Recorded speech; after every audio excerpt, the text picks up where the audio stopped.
in order to have a successful maize production and have a massive yield. First, you have to make proper land preparation. How do you make proper land preparation? You don't just jump into any land and start planting maize. No, you have to make sure you do your clearing. If it's a thick field, you do your clearing, and you proceed to plowing. You do your plowing. If there is need for two plowing sessions, then you can just do the two, and you can actually plant at that stage. But if you want to proceed to harrowing and ridging, if that is required in your choice of land, you can also do that. And then you proceed to planting. Before you plant, what do you need to do? First, you have to get a very good variety. Get a high yielding variety.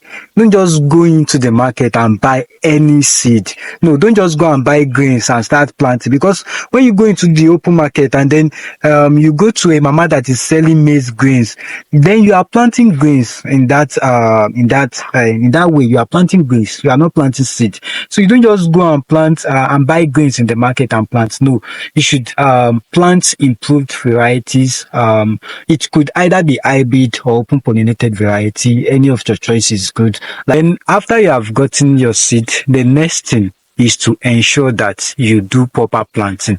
How do you do proper planting? I wouldn't advise you to do manual planting. No, don't bring people to come and plant with cutlasses and hoes. You should get a planter. You don't even need a tractor mounted planter if your field is not so big. If you are cultivating between 1 to 10 acres, it's something that can be planted by a hand pushed planter. It is calibrated to 25 centimeter or 50 centimeter spacing, and that way it can give you the efficient job, because the spacing in maize cultivation is 75 centimeter by 20 centimeter if you are planting one seed per hole, or 50 centimeter by 75 centimeters if you are planting two seeds per hole. So 25 centimeter is intra-row spacing, and 75 centimeter is inter-row spacing. That's if you are planting one seed per hole, and that is very, very good. So with a simple hand-pushed planter, you can achieve this planting spacing. This step is very, very important, because on an hectare of land, you are supposed to have 53,000 maize plants. And if you have anything less than that, then you have not even started producing, you have started making loss. So, and on an acre of land, you are supposed to have about 20,000 plant stands, 20,000 stands of maize. So if you are planting, and at the end of the day, you have, say, 10,000 stands, then you have already cut half of your yield. You have reduced your feed. The half of the expected yield has been reduced automatically. So the planting is very, very, very important. Then the next item I'll mention is fertilization. If you are planting on a field, it is advised that you go for soil testing, so that you know the fertilizer that is required by your field. If you cannot do soil testing, then you can go for blanket fertilizer application. On an hectare of land, you should use, if you are going for blanket fertilizer application at planting or shortly after planting, say a week after planting, you should apply 4 bags of NPK per hectare of land. And before tasseling, you should also apply 2 bags of urea per hectare of land. That's blanket application anyway. I do not recommend it, but if you cannot do soil testing, you can still use that. The next item is weed management. If you don't manage the weeds on your farm, then you are in trouble. Let me just put it that way. You are in trouble. If you don't manage them properly, you are in serious trouble. So why are you in serious trouble? Because you see, maize, it is not a tree crop, it's an arable crop, and it takes about 2.5 months to 3 months for maturity.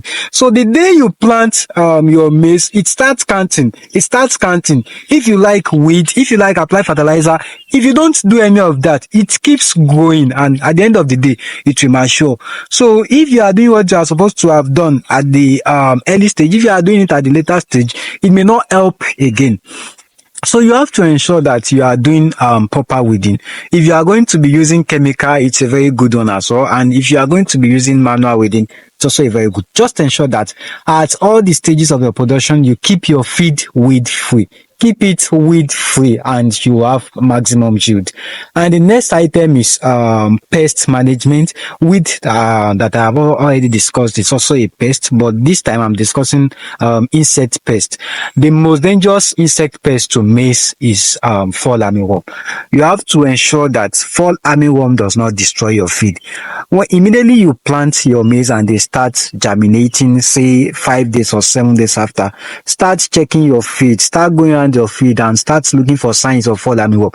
Immediately you spot a maize plant, immediately you see that a maize plant is starting to show signs of fall armyworm. Immediately you see that a maize plant is starting to show signs of fall armyworm attack, then you need to go and start spraying. Immediately start spraying.